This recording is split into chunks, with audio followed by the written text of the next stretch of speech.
Hell Hulk. It's exactly what it sounds like. A Hulk created in Hell, on purpose, as an experiment. He was engineered in one of Hell's laboratories by Severide for Mephisto, not as a hero or even a weapon with a goal, but as a test of how far demonic power could be pushed. After his creation, the infant Hell Hulk was thrown into the infernal furnace, which rapidly aged him and transformed him into a massive, Hulk-like monster fueled by demonic energy. Almost immediately, he lost control and went into a berserk rage. So whatever Mephisto wanted to build, he didn't fully understand what he was unleashing. The first thing this Hulk did was turn on his own creator's boss. He attacked Mephisto himself, coming so close to killing the Hell Lord that Mephisto had to call in Bogragul to save his life. Bogragul tore Hell Hulk apart, cutting him into pieces, and even then, the monster didn't die. His body parts remained alive, forcing Mephisto to make a desperate decision: scatter the pieces across Earth so Hell Hulk could never be whole again. And that should have ended the threat, but obviously it didn't. Even dismembered, his body parts radiated demonic energy that drove anyone nearby into uncontrollable rage and violence. Entire areas collapsed into chaos just from being close to his severed limbs. Thousands of deaths followed as people lost control of themselves, turning on neighbors, strangers, anyone. This wasn't just destruction, it was emotional infection. Hell Hulk didn't need to swing fists anymore. His mere existence poisoned the world around him. Severide eventually returned, pretending to help protect the world through Project Hellfire, while secretly plotting revenge against Mephisto. He reassembled the Hell Hulk, fully restored his power, and betrayed everyone involved. Hell Hulk tore through the Pentagon, nearly killed the destroyers, and was then enslaved by Severide and driven through Washington, D.C., where his energy caused mass insanity and death. Thousands died simply because he passed through the city. Severide planned to use Hell Hulk to lure Mephisto to Earth, where demons are weaker, and kill him once and for all. The plan collapsed when Mephisto, the destroyers, and Aurora all converged in Hell's backbone, Utah. Hell Hulk once again attacked Mephisto with pure rage while Severide tried to control everything through magic. In the end, Mephisto seized his moment, overpowered the situation, and dragged Hell Hulk back into Hell, reclaiming his greatest mistake. This Hulk didn't fall as a villain with goals or ideology, he ended as a force of pure destruction, too dangerous for Earth, Hell, or anyone to truly control.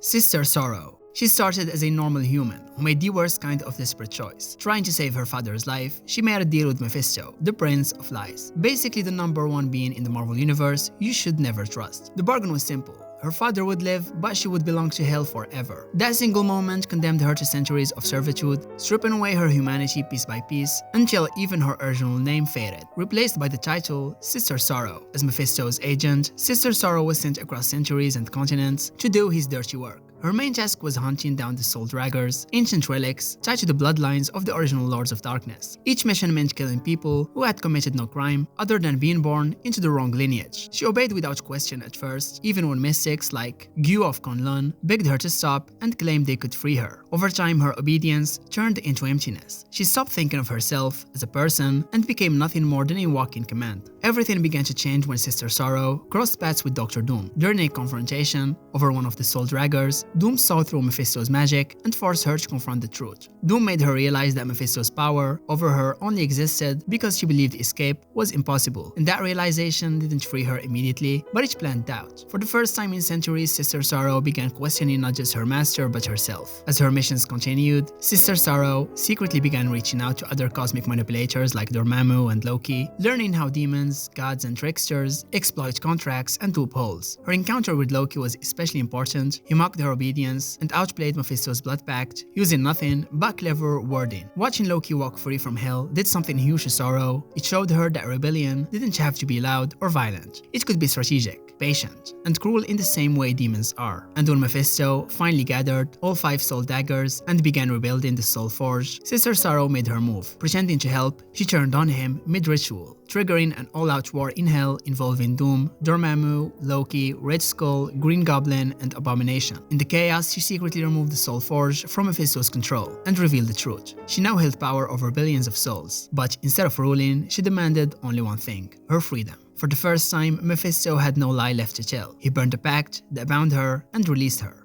David Colton. He exists because Marvel's timeline keeps moving forward. Steve Rogers didn't wake up recently anymore. In modern continuity, he'd been frozen for closer to 70 years, not 20. That gap matters. The world changed, wars changed, and America changed. So Marvel introduced David Colton as a Captain America who lived in the modern era. He wasn't born in World War II. He grew up with 24 hours news cycles, terrorism, right away that made him feel different from Steve. Not better or worse, just shaped by a completely different world. His story starts in a very grounded place. As a child, he personally witnessed the 9/11 attacks, an event that deeply traumatized him and defined his sense of duty. Unlike Steve Rogers, whose motivation came from fighting fascism abroad, David's drive came from fear, loss, and a desire to protect his country from threats that felt close and personal. He tried to enlist in the US Army, but was rejected because he was physically weak and frail. Still, just like Steve, he refused to give up. His determination impressed his superiors. Eventually, David was given the opportunity to undergo a modern version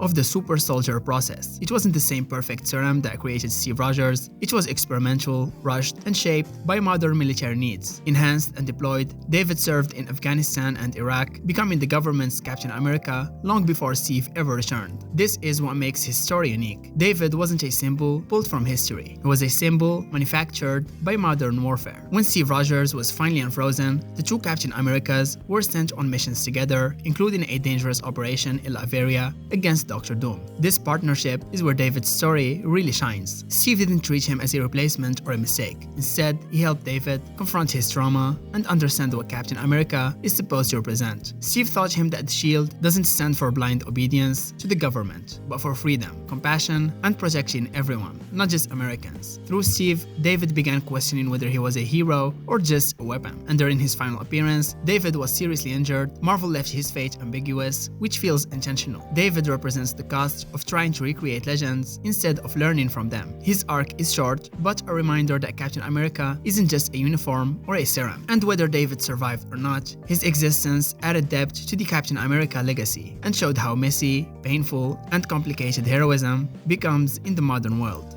Mother of Horrors. It is one of the biggest lore bombs Marvel has dropped in years because she created herself. No one above all, no cosmic permission, she just existed. That alone rewrites the foundation of Marvel's universe. Because until her debut, the one above all was treated as the uncontested beginning of everything. Mother of Horrors saw that dominance and hated it. She believed reality shouldn't belong to a single god, so she claimed Earth as her domain and hid it from the one above all's awareness, quietly shaping its history in secret. When the one above all finally discovered Earth, he confronted her directly, splitting the planet just to see what was happening. That confrontation went horribly wrong. Mother of Horrors infected him with corruption, forcing the first manifestation of his dark counterpart, the one below all. This wasn't just a fight between gods, it was the moment hell itself was born. In his rage, the one below all tore apart Mother's creations, disfigured her son, Woodrow, and chained the Mother of Horrors in the Requiem plane, leaving her children's bodies as a warning. She didn't lose because she was weak. She lost because she pushed existence too far. Mother of Horrors wasn't alone. She created children to rule beside her, including her eldest and Woodrow, and being designed specifically to challenge the one above all. That ambition is what doomed them. Woodrow was brutally destroyed, and Mother was imprisoned behind a door that could only be opened by the green flame. Her eldest spent eons trying to free her, even wearing the skins of other beings to do so. But by the time Mother was finally reached again, the centuries of torture and isolation had broken her spirit, leading to one of the darkest twists in modern Hulk lore. Mother of Horrors is corruption given form. She can infect other beings, including gods, twist reality, and create life without assistance. At her peak, she was invisible to the one above all's omniscience, which should be impossible. She's immortal, undying, and capable of spawning countless horrors across history. Even dismembered, even imprisoned, she couldn't be erased, only contained. Her one true weakness is the one below all and the green flame, the very forces born from her own defiance. And in the end, her own eldest devoured her, absorbing her power and becoming the Infernal Hulk, suggesting that Mother may still exist within her child.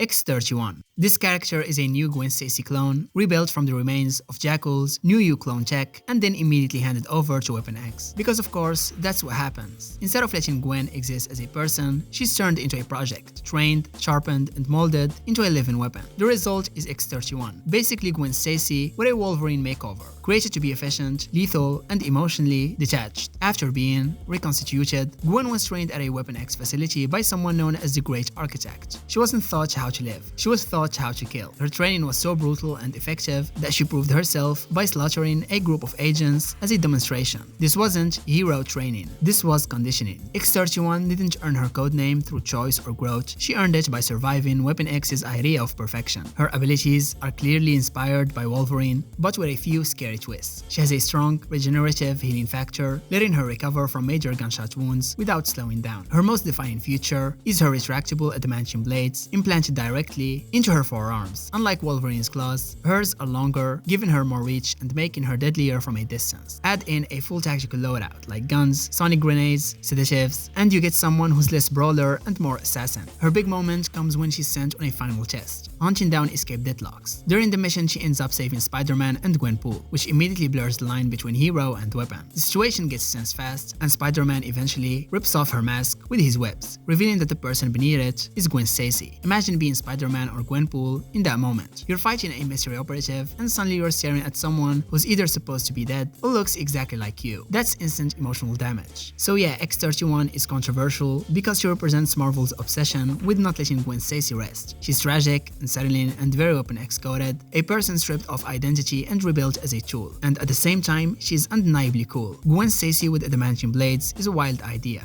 and the story leans into how uncomfortable that should feel. She's not a clean hero or a clear villain. She's just a reminder that cloning, legacy, and trauma don't magically become okay just because someone wears a cool suit.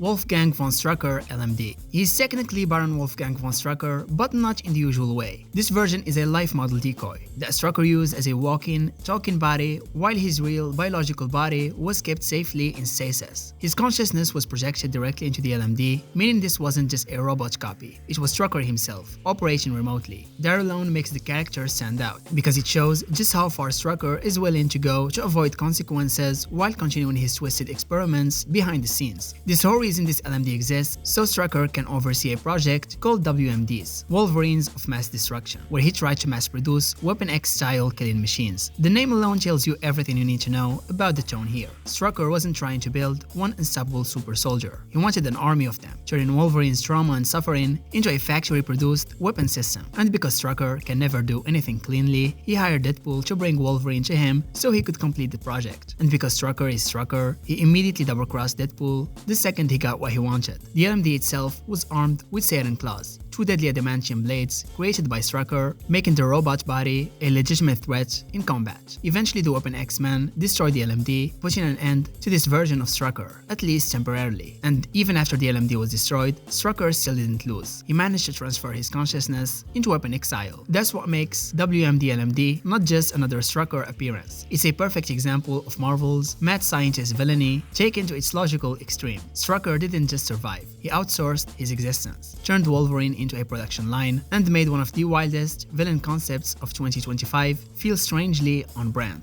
Aeon. He starts out as an ancient inhuman from Aeon, born during the Kree's long history of experimenting on humanity and inhumans alike. After being exposed to the Terrigen Mist, the Kree immediately realized he wasn't normal, he was something dangerous, and instead of letting him live freely, they took him off-world and turned him into a living weapon. Century after century, Aeon was subjected to brutal experiments that unlocked his full potential, but at the cost of unimaginable suffering. From the very beginning, his life wasn't about choice or destiny, it was about being shaped into a tool of destruction. Once Aeon's power was fully unleashed, the Kree Empire used him as their ultimate problem solver. Entire civilizations and cosmic threats were erased simply by sending Aeon in. Nobody stood a chance against him, and over time, this constant dominance wrapped his mindset. When you spend centuries defeating the strongest beings in the universe without ever losing, you stop seeing yourself as a soldier and you start seeing yourself as a god. Aeon genuinely came to believe he was the most powerful being in existence, and when he was finally freed from the Kree control, that belief became his mission. He didn't want conquest or rulership.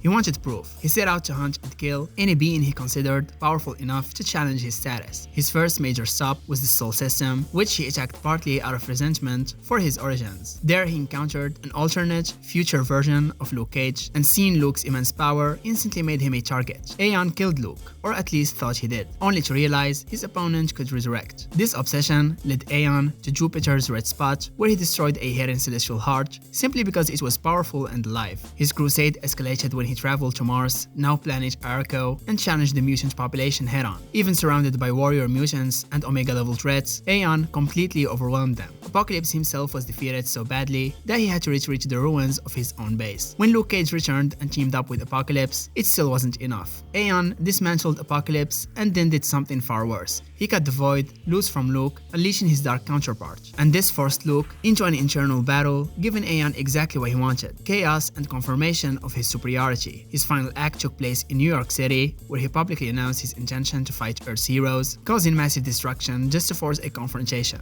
But this time, he underestimated what true power actually looks like. Then a future version of Luke Cage appeared, one who had ascended to celestial status. Aeon believed he had finally found a worthy rival. He was wrong. Without hesitation, Celestial Luke grabbed him, pulled him off Earth, and punched Aeon into complete oblivion, disintegrating him and scattering his essence into the void. It's one of Marvel's wildest endings, a villain built up as unstoppable, erased in a single, god-level punch. And just like that, Aeon's entire crusade ended. Cobweb. Cobweb is a Seelie fairy who absolutely loves Spider-Man, not just in a that hero is cool way, but full-on fan behavior. She admired Peter Parker so much that she literally modeled her entire glamour after Spider-Man's suit, web patterns and all. Other Seelies found this embarrassing or annoying, but Cobweb didn't care. She wanted to be like her hero. Right away, that makes her different from most Marvel characters. She isn't driven by tragedy or revenge, she is driven by admiration, inspiration, and the simple desire to be a hero like the ones she grew up watching. Cobweb made her debut in Peter and Miles Morales were shrunk down and dragged before the Seelie court in Central Park. The Spider-Man were in trouble because Juliet, Marcus, had been using Seelie magic in their domain without permission, which is a big deal in fairy law. As the Spider-Man were captured and judged, Cobweb watched from the sidelines, and instead of doing what the other Seelies wanted, she chose to help. She jumped into action, fought other Seelies, and secretly guided Peter and Miles toward Queen Mab herself, proving she wasn't just a fan, she was brave. So yeah, Cobweb defied her own kind to protect the Spider-Man. Seelies are all about rules, territory, and ancient traditions, but Cobweb followed her heart instead. She believed Peter and Miles were true heroes and didn't deserve punishment. In the end, Queen Mab agreed. She sensed that Juliet had a pure heart and that Spider-Man represented genuine heroism. Everyone was returned to normal size and disaster was avoided, but Cobweb's actions proved something important. She didn't just like heroes, she lived by their values. And don't get me wrong, Cobweb is actually powerful. As a Seelie, she has natural fairy abilities, including winged flight. Though she prefers swinging around with webs like her idols, her most Spider-Man-like power is her organic webbing, which she literally spits from her mouth, making her surprisingly effective in combat and movement. The mix of fairy magic and Spider-Man aesthetics gives her a totally unique vibe. She's not a copy of Peter or Miles, she's a magical remix, blending Marvel street-level heroics with mystical folklore. The best moment in Cobweb's story comes at the end when Peter Parker personally gives her his blessing. He officially welcomes her as part of the extended Spider family and gives her the name Spider-Sprite. Cobweb exists to remind readers that heroes don't just fight villains, they create new heroes just by being themselves. She's small, cheerful, and optimistic, but she earned her place through courage, kindness, and belief in doing the right thing. For a debut character, that's a strong start and one with a lot of future potential. And fun fact, Cobweb's design was inspired by Gloria Grant's Cobweb costume in Spectacular Spider-Man Season 2 Episode 12, which was written by Cobweb's creator, Greg Weisman.